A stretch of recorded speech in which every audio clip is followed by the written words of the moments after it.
Yes, hello tradies. Welcome to your segment, Mitch's segment. It is Just Quickly. We've still got 3 more $150 Melbourne Park vouchers to give away for St Andrews Beach Brewery. So if me or Mitch or both of us like you Just Quickly, you can get one of those vouchers. We're going to start, Mitch, with Josh. G'day, Mitch and Sam. Josh here.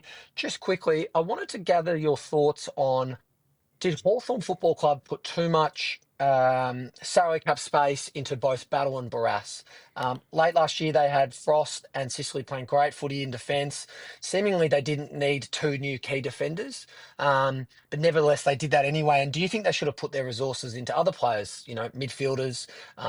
Potentially, are they costing themselves a chance in the future to get, say, a Harley Reid type midfielder because they've got so much resource allocated into both Battle and Barras? I also wonder if there should be a nuts and bolts on how Ned Long it wasn't given more opportunity on their list. At Collingwood at the moment, he seems to be the missing piece, and his midfield grunt work has been incredible. I'd like to know your thoughts on how they let a player like that, who's 6'4" and is clearly incredibly athletic, slip through their fingers. Anyway, gents, love the pod. Keep up the great work. Geez, Josh has put himself in the running for the Melbourne Park voucher, really. great point on Ned Long. We will do a nuts and bolts. I think clubs are happy to let inside mids go because they think they can find the next one. So with Hawthorn, for example, they had Newcombe, Warple, Nash. They felt that Long wasn't, going to get a jump in. They had Huswaite, a young kid coming through. So I think they just prioritise others. And, what is one club's lesser light is another club's treasure. I didn't want to say trash because Ned Long's far from trash. No, but I understand what you're saying. They delisted him, yeah. Yep. I just think, if players have a bit of speed and burst, clubs will move heaven and earth to keep them and to see what they can get out of them. Inside mids, there's just not a massive market for them. Clubs think they can go to the draft and find the next one. And I think Ned Long right now will keep Tom Mitchell out of that Collingwood team when he does return and get to full fitness. Thank you, Josh. Just the question on Barras and Battle. Oh, yeah, have they? Yeah, Overstone, yeah. At the time, I was all for it, but I think on reflection, with Frost, the fact that he's not getting a game, we've spoken about this a couple of weeks ago, that he can't even get a game when Barras was rested in that week.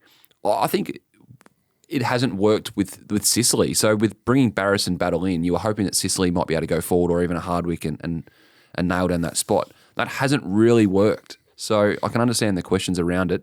In terms of the salary cap and tying up too much money in those guys, they've got enough money. I think the Hawks are pretty well equipped to still go after some other players. I think Battle and Brass will work long term. I think just give it a little bit more time.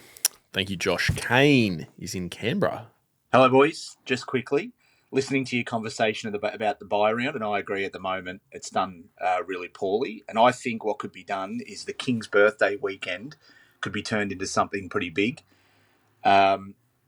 So there's plenty of reasons why this couldn't happen and couldn't work, but here's my idea. I think it could be a bit of a future footy type concept that all wraps up with, on the Sunday night, have the mid-season draft, which at the moment means very little to most people. So what could be done is, on the Thursday night, play sort of an all-star game for all the players that have nominated for the mid-season draft. You could see the next best 50 players, I guess, from around the country, get them all against each other. And that way, when the draft comes around on the Sunday night, we've actually seen them play and we know who these players are. You could also, on the Friday night, there's lots of talk about State of Origin, play an AFLW State of Origin game on the Friday night. And then on the Saturday night, play an under-18s State of Origin game. And the players that play in that are only those who will nominate for the end-of-season draft. So we get to see, over that weekend, the next best 50 on the Thursday night, the best of the women's game on the Friday night, and then the best under-18s on a Saturday night. I think it'd be a great concept. Personally, I'd watch all three, and I'd also then watch the mid-season draft on the Sunday night. Love your work, guys. Thank you. Don't hate it. Or you're coming around to the mid-season draft. Well, if they actually make it something worth watching. Right. Why not? That's actually a similar concept to Eddie Maguire I've heard him talk about in the past. And I actually heard him raise this when I was with him in the States a couple of years ago. They need, at the end of the year... Is this the infamous you, Corbyn, Ben Cameron? Yep.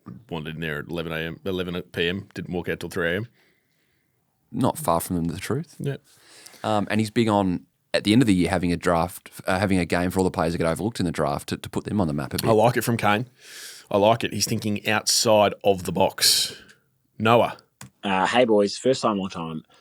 Just quickly, just wondering, you two are one of the most prominent non-AFL playing background people in the media, and just wondering how did you guys actually get to your position? Very high up. Just wondering how you got there. Thanks, boys. Oh, the little nuts and bolts. Luck.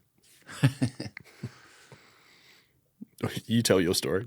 I worked out pretty early I was never going to be able to play the game at the highest level, so I thought the next best thing might be to work in it. Worked at the Geelong Addy. Yep. Then got an internship working for Hutchie and Damo at Croc Media when I was 18, 19, and then got a full-time job after that, and I've been hanging around the media ever since. Working up the ranks nicely. I was slightly different. Failed actor. We haven't really delved into your acting career. Don't need to. Ended up just ringing around radio stations looking for summertime gigs.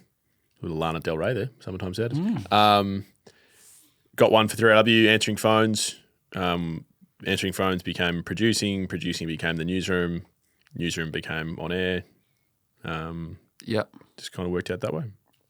And did you always have an interest in the media, or it was more when the acting stuff ended? I was interested in the media because my dad was in the media. So always like the dinner time stories always fascinated me. So I always had an interest. But yeah, I was desperate to.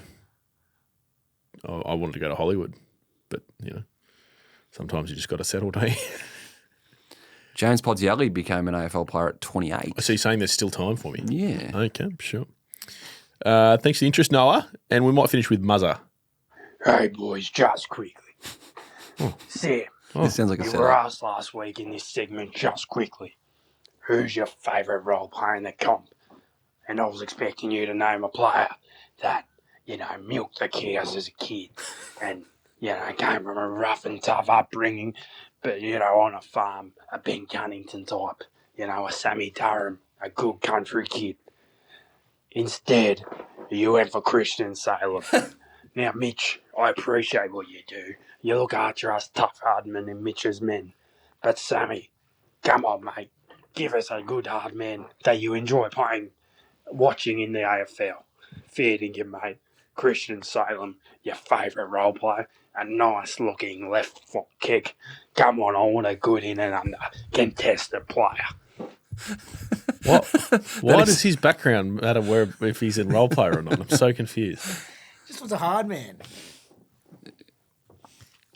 I'm thinking. Do we think that was actually Muzza, or that was someone putting that voice on? I think it was someone putting on a Muzza voice, I think. Muzza. No, I'm sticking with my role players. Okay. I'm not abandoning Christian Salem just because he's not from the country. It's unreasonable. You got the Melways out young. You look at is it page 52 of the Melways? What's the saying? You don't look outside the Melbourne CBD. It's been a long time since I've opened a Melways. Life was simple with the Melways.